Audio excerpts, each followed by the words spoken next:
So we continue reading from Sri Caitanya Caritamrita. We are on chapter 2, text 74.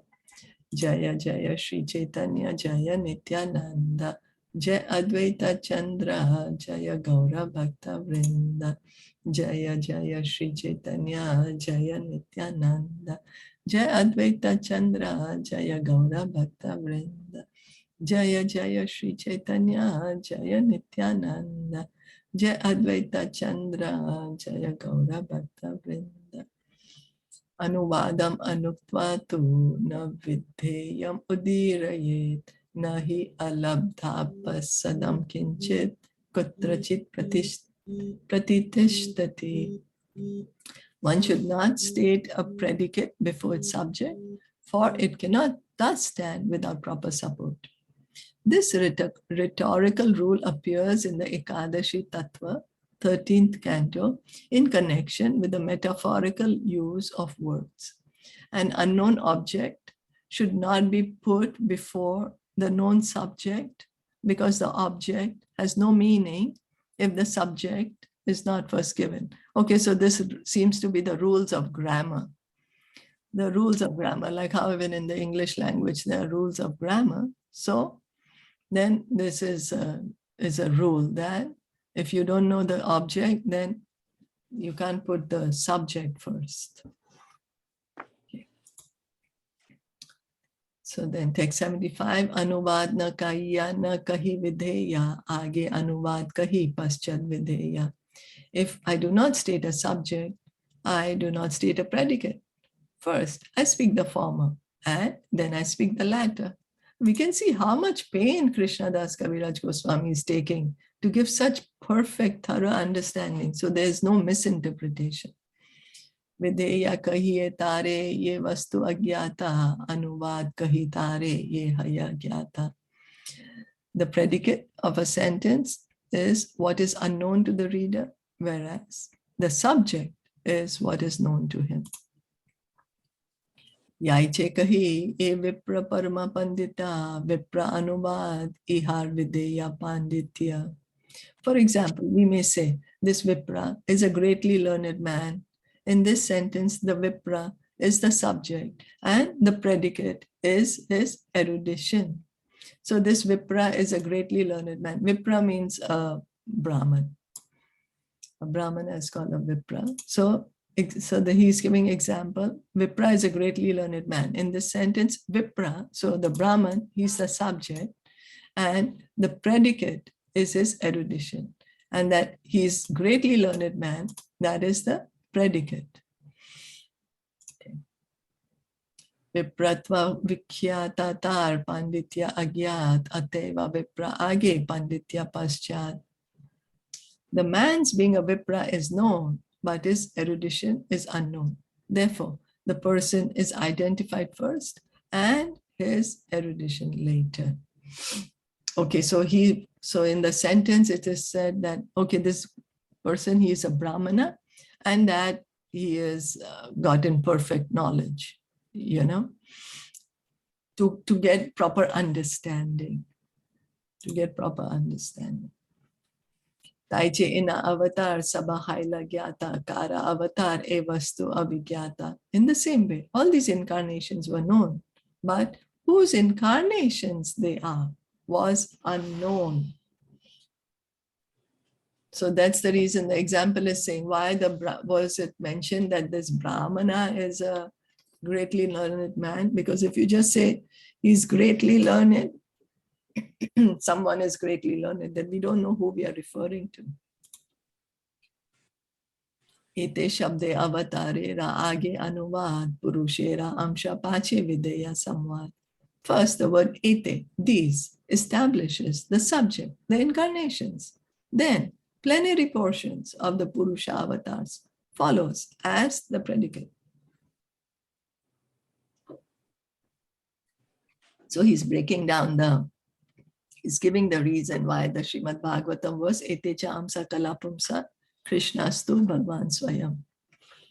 So Ete establishes the incarnations because they were speaking of so many incarnations of the Lord. And then Sutta Goswami says, you know, there's so many incarnations and so many portions of the portions of incarnations. They follow as the predicate. And then Taiche Krishna avatar bitare haila gyat tanhara vishesha gyan se avigyat. In the same way, when Krishna was first counted among the incarnations, specific knowledge about him was still unknown, because in the Bhagavatam, when all the incarnations were mentioned, Krishna was mentioned as one of the incarnation. But just to not create any misunderstanding in anyone's mind, this Ete Chamsa Kalapamsa verse is spoken. And Krishna Das Kaviraj Goswami is further explaining to us to remove any doubts. Ateva Krishna Shabda Age Anuvad Swayam Bhagavata Piche Vidya Samvad. Therefore, first the word Krishna appears as the subject, followed by the predicate, describing him as the original personality of Godhead. So, Etecha Amsa Krishna, Etecha Amsa Kalapumsa, Krishnastu Bhagavan Swayam. So, it's mentioned Krishna is appearing as the subject, that the Vipra is a greatly learned man. So, in the same way, Krishnastu Bhagavan Swayam. So, Krishna, you are the original personality of Godhead. Krishnera Swayam Bhagavata Iha Haila Sadhya Swayam Bhagwanera Krishnatva Haila Badhya. This establishes that Sri Krishna is the original personality of Godhead. The original personality of Godhead is therefore necessarily Krishna. So this is just for us to understand clearly the position of Krishna, the position of the incarnations. Krishna yadi amsha haita amshi narayana tabe viparita haite sutera vachana. Had Krishna been the plenary portion and Narayan the primeval Lord, the statement of Sutta Goswami would have been reversed. So, because Sutta Goswami is saying Krishna's tu Bhagwan Swayam, then Sutta Goswami would have said Narayana tu Bhagwan Swayam. He wouldn't have said, he wouldn't have said that, oh, all these incarnations, Etecha Amsa Kalapumsa, all these incarnations and all the plenary portions of these incarnations are there, but Krishna, you are the original personality of Godhead. Then Sutta Goswami would have said, Narayan, you are the personality of Godhead. Narayana Amshi Ye Swayam Bhagavan Tena Shri Krishna Aiche Karita Vyakhyan. Thus he would have said, Narayan, the source of all incarnations, is the original personality of Godhead. He has appeared as Krishna. But Sutta Goswami doesn't say. He says, Krishna, you are the original personality of Godhead. He doesn't say Narayan is the original Lord and Krishna has come from Narayan. So, Brahma Parmad Vipralipsa Karana Patava Harsha Vigya Vakya Nahi Dosha Esava. Mistakes, illusions, cheating, and defective perception do not occur in the sayings of the authoritative sages. Mistakes, illusions, cheating, and defective perception do not occur in the saying of the authoritative stages. So each human being, we make mistakes. Nobody can say, I never made a mistake. Illusion, we are all an illusion. We are all thinking we are the body. Cheating, we have a tendency to be cheated or to cheat others. And defective perception, our senses are not perfect. We might hear some people say something and think we really heard something totally different. But these defects are the authoritative sages. That's why they are known as the authorities. Their statements do not have such defects. Srimad Bhagavatam has listed the avatars, the plenary expansions of the Purusha, and Lord Krishna appears among them. But the Bhagavatam further explains Lord Krishna's specific position as the Supreme Personality of Godhead. Since Lord Krishna is the original personality of Godhead, reason and argument establish that his position is always supreme. So somebody might say, oh, where is written Krishna as the original Lord? Bhagavatam says that Krishna is an avatar. Then the same Bhagavatam 1.3.28 says, Ete chamsa kalapamsa Krishnastu Bhagwan Swayam. It says that there's so many incarnations, but Krishna is the origin.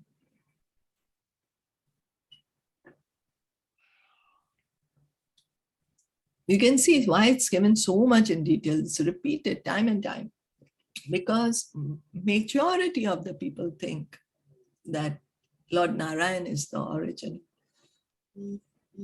So it's being clarified in so many ways to remove the doubts.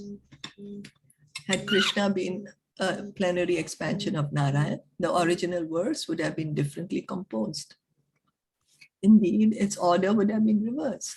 But there cannot be mistakes, illusion, cheating, or imperfect perception in the words of liberated sages. Therefore, there is no mistake in the statement that Lord Krishna is the Supreme Personality of Godhead. The Sanskrit statements of Srimad Bhagavatam are all transcendental sounds. Srila Vyasadeva revealed these statements after perfect realization, and therefore they are perfect for liberated sages like Vyasadeva never commit errors in their rhetorical arrangements. Unless one accepts this fact, there is no use in trying to obtain help from the revealed scriptures. So we should have firm faith that the revealed scriptures are beyond any defect, beyond defect. And if we have doubt, then it's not going to be much help to us. You know, why they are beyond defect? Because they're all transcendental. These are transcendental sounds, not material. And also Srila Vyasadeva, he is an incarnation of the Supreme Lord. He's an empowered incarnation of the Supreme Lord. And so he is beyond any defect. Brahma refers to false knowledge or mistakes. Brahma, this is Brahma. Brahma refers to false knowledge of mistakes, such as accepting a rope as a snake or an oyster shell as gold. Pramad refers to inattention or misunderstanding of reality. Okay, so Brahma, false knowledge or mistake. So we have made so many mistakes, accepting a rope as a snake. So we might think there is something, it's totally different. Then Pramad refers to inattention or misunderstanding of reality. How many times we'll say, I'm so sorry, I misunderstood the situation. Oh, I'm sorry, I didn't get the true meaning of what you were trying to say. Or this was not my intention. And then Vipralipsa is the cheating propensity. Cheating. You know, we go to the shop, the shopkeeper says, I'm not making money from you. And then, is that true? Why would he be having a shop? You know, so that is there everywhere. Then Karanapatava refers to imperfectness of material senses. There are many examples of such imperfections. The eyes cannot see that which is very distant or very small. One cannot even see his own eyelid, which is the closest thing to his eye. And if one is disturbed by a disease like jaundice, he sees everything to be yellow. So we are always so proud. Oh, I have seen it. I saw it with my own eyes.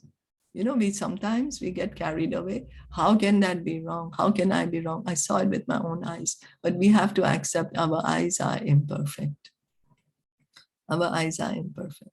Similarly, the ears cannot hear distant sounds, since the personality of Godhead and his plenary portions and self-realized devotees are all transcendentally situated.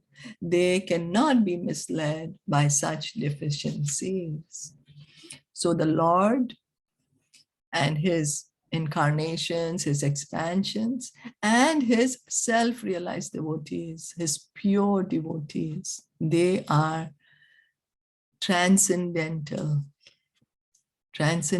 situated. So they are above this. these 4 defects.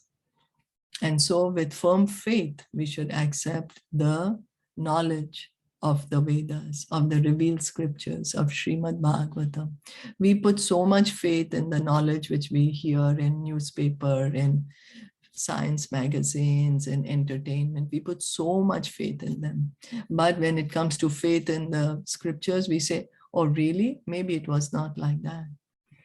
You know, that's something we have to question ourselves. Why are we so ready to believe the mundane talk, which in fact is all full of 4 defects? And whereas to accept the revealed scriptures, which is beyond defect, we maintain so many doubts. So we should try to hear and chant with attention, and gradually these doubts will go away. They will go away. Is that okay? Any questions, comments, anything to add? No? So we'll stop here for today. Shri Caitanya Caritamrita ki jai, Srila Prabhupada ki jai, Gaura Premanande, Hari Hari Bol.